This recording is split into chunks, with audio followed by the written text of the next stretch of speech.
ఇక రాష్ట్ర ప్రజల ఆరోగ్య భద్రతే ధ్యేయంగా కూటమి ప్రభుత్వం పనిచేస్తోందని టీడీకో చైర్మన్ వేములపాటి అజయ్ కుమార్ చెప్పారు. నెల్లూరు నగరంలో జనసేన నేతలు గుణకల కిషోర్, విజయలక్ష్మి ఆధ్వర్యంలో 16వ డివిజన్లో మెడికల్ క్యాంపును నిర్వహించారు.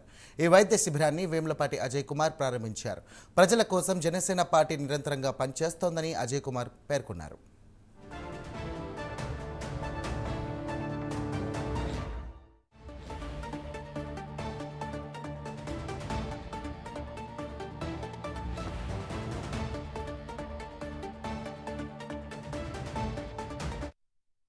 పట్టణం అయితేమి, నెల్లూరు రూరల్ అయితేమి, తన పార్టీ యొక్క బలాన్ని మేము రోజు రోజుకి పెంచుకుంటూ చేసుకుంటూ పోతున్న ఈ తరుణంలో ఆ భాగంగా ఇవాళ మా 16వ వార్డులో విజయలక్ష్మి గారు, గునుకుల విజయలక్ష్మి, గునుకుల కిషోర్ గారి ఆధ్వర్యంలో ఈ free medical camp plus blood donation ఈ రెండు కూడా పెట్టడం జరిగింది.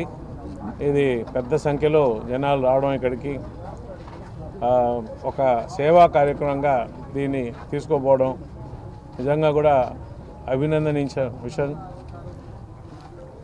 మా జనసేన అనేదే ఒక ప్రశ్నించే సంస్థగా ఉన్నప్పటి నుంచి ఇప్పుడు నెమ్మదిగా అధికారంలోకి వచ్చిన తర్వాత ప్రజలకి ఏ విధంగా జనసేన పార్టీ సపోర్ట్గా ఉంటుంది, వాళ్ళ ఈ సమస్యలు ఉన్నాయో వాటిని ఏ విధంగా మనం పరిష్కరించగలం అనే విధంగా ఆలోచిస్తూ ఈ మెడికల్ క్యాంప్ పెట్టడం కూడా జరిగింది.